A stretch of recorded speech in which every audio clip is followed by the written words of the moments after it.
एक बार अपनी जीवा को पवित्र करते हुए प्रेम से बोलो जय छठी माता की। मित्रों, स्वागत है आपके अपने YouTube चैनल अनोखा संगम में। आज से छठी मैया के व्रत शुरू होने जा रहे हैं। अपने जीवन को सार्थक करने के लिए इस व्रत को अवश्य करें।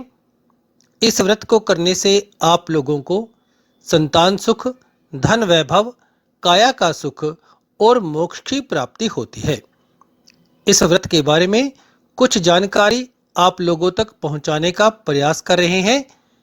यदि यह जानकारी आपको अच्छी लगे तो कमेंट में जय छठी माता लिखकर चैनल को सब्सक्राइब कर लें और वीडियो को स्किप ना करें, अन्यथा जानकारी अधूरी रह सकती है और ऐसे में व्रत में गलती भी हो सकती है और आप लोग पाप के भागी हो सकते हैं। इस व्रत में आपको बताएंगे कि इस व्रत को करने के लिए क्या क्या सावधानी रखनी चाहिए और कौन सा व्रत किस दिन के लिए किया गया है। इस साल छठ पूजा का महापर्व 28 अक्टूबर 2022 से शुरू हो रहा है। इस पूजा में भगवान सूर्य और छठी माता की उपासना और व्रत किए जाता है। इसमें महिलाएं और पुरुष 36 घंटे का कठिन निर्जला उपवास रखते हैं। कार्तिक माह की चतुर्थी तिथि को पहले दिन नहाय खाए, दूसरे दिन खरना, तीसरे दिन डूबते सूर्य को अर्घ और चौथे दिन उगते सूर्य को अर्घ दिया जाता है। देश भर में छठ पूजा की शुरुआत 28 अक्टूबर को होगी। भगवान सूर्य और छठी माता को समर्पित महापर्व छठ पूजा हर साल कार्तिक माह के शुक्ल पक्ष की षष्ठी तिथि को किया जाता है। लोक आस्था का ये पर्व 4 दिन तक चलता है। इस साल ये 28 अक्टूबर 2022 से शुरू होगा और 31 अक्टूबर 2022 तक चलेगा। छठ पूजा में संतान के स्वास्थ्य, सफलता और दीर्घायु के लिए पूरे 36 घंटे का निर्जला उपवास किया जाता है, जिसमें महिलाएं और पुरुष भी इस व्रत को रखते हैं। कार्तिक माह की चतुर्थी तिथि को पहले दिन नहाय खाए, दूसरे दिन खरना, तीसरे दिन डूबते सूर्य को अर्घ और चौथे दिन उगते सूर्य को अर्घ दिया जाता है। इसके बाद व्रत का पारण यानी कि समापन किया जाता है। छठ पूजा की शुरुआत 28 अक्टूबर 2022 से होगी। पहले दिन यानी 28 अक्टूबर को नहाय खाए होगा। इस व्रत में साफ सफाई का खास ध्यान में रखना होता है, इसलिए नहाय खाए के दिन महिलाएं नहाने के बाद घर की साफ सफाई करती हैं।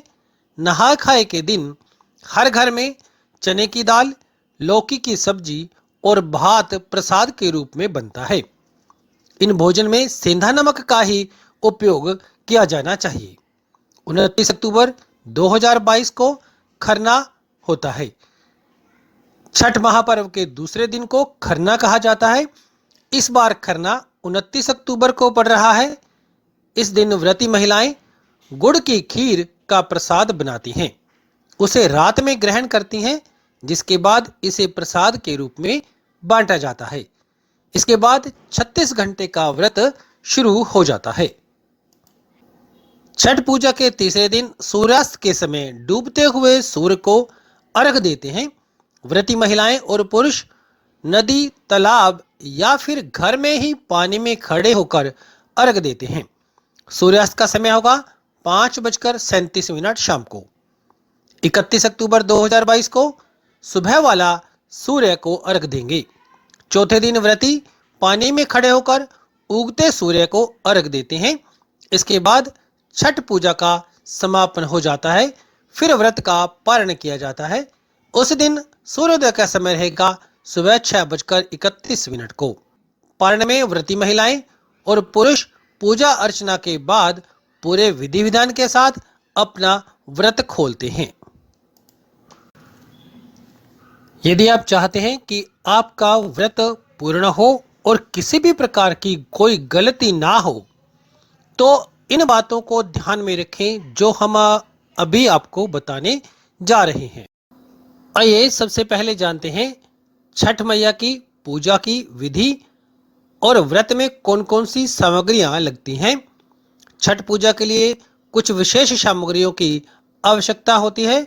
माना जाता है कि इस पूजन में सामग्रियों के बिना छठ पूजा का पर्व पूरा नहीं होता है।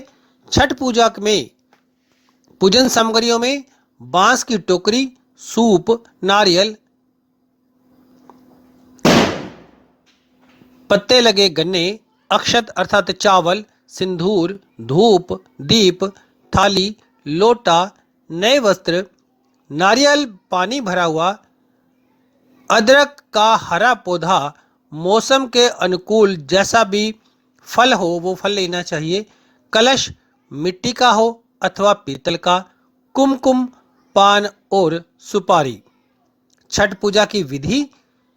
छठ पूजा के दिन सुबह ब्रह्म मुहूर्त में उठें और स्नान आदि से निवृत्त होकर के छठ व्रत का संकल्प करना चाहिए। इस क्रम में सूर्यदेव और छठी मैया का ध्यान करें। व्रती को छठ पूजा के दिन अन्न ग्रहण नहीं करना होता है। संभव हो तो निर्जला व्रत रखकर उसका विधिवत पालन करना चाहिए। छठ के पहले दिन संध्याकालीन अर्घ्य होता है, जिसमें डूबते हुए सूर्य को अर्घ दिया जाता है। ऐसे में इस दिन सूर्यास्त से थोड़ा पहले छठ घाट पर पहुंचे और यहां स्नान करने के बाद अस्ताचलगामी सूर्य को पूरी निष्ठा के साथ अर्घ प्रदान करें। इस दिन भगवान सूर्य को अर्घ देने के लिए बांस या पीतल की टोकरी में या सूप में इसका उपयोग किया जाता है। ऐसे में बांस या पीतल की टोकरी का इस्तेमाल करते हुए सूर्य को अर्घ दें। छठ पूजा में जिन टोकरियों या सूपों का इस्तेमाल किया जाता है उसमें फल, फूल, गन्ने, पकवान जो भी घर में आपने बनाए हैं इत्यादि समेत पूरी पूजन सामग्रियों को अच्छी प्रकार से रखें। इसके साथ ही सूप या टोकरी पर सिंदूर लगाएं। सूर्यदेव को अर्घ देते वक्त टोकरी में सभी पूजन सामग्रियों का होना बहुत जरूरी होता है। ऐसे में इस बात का विशेष ध्यान रखें। इसके बाद पूरे दिन और रात भर निर्जला व्रत रखकर अगले दिन सुबह उगते हुए सूर्य को जल अर्पित करें। सूर्य देव की अर्घ निवेदिता करने के साथ ही मन उनसे अपनी मनोकामना भी कहनी चाहिए। छठ पूजा में सफाई का विशेष महत्व होता है। कहा जाता है कि गंदगी में पूजा करने वाले लोगों को व्रत का फल नहीं मिलता है। इसलिए छठ पूजा के दिन सफाई का विशेष रूप से ध्यान में रखें। जहां सफाई होगी वहां छठ माता स्वयं विराजमान हो जाती हैं। मान्यता है कि छठ पूजा में गरीब या जरूरतमंद लोगों की मदद करने से छठी मैया प्रसन्न होती है। उसका आशीर्वाद आपको हमेशा मिलता है। अगर आप किसी ऐसे व्यक्ति की मदद करते हैं जो छठ का सामान खरीदने में असमर्थ है, इससे आपको शुभ फलों की प्राप्ति होने की मान्यता है। उसे सामान अवश्य ही उपलब्ध करा करके देना चाहिए। धार्मिक मान्यताओं के अनुसार व्रती महिलाओं की सेवा करने से छठी मैया प्रसन्न होती है और भक्तों की मनोकामना पूर्ण करती है। व्रती महिलाओं को अनुष्ठान के दौरान जमीन पर सोना चाहिए। इन दिनों व्रती महिलाओं को पलंग या तख्त पर सोने की मनाही होती है।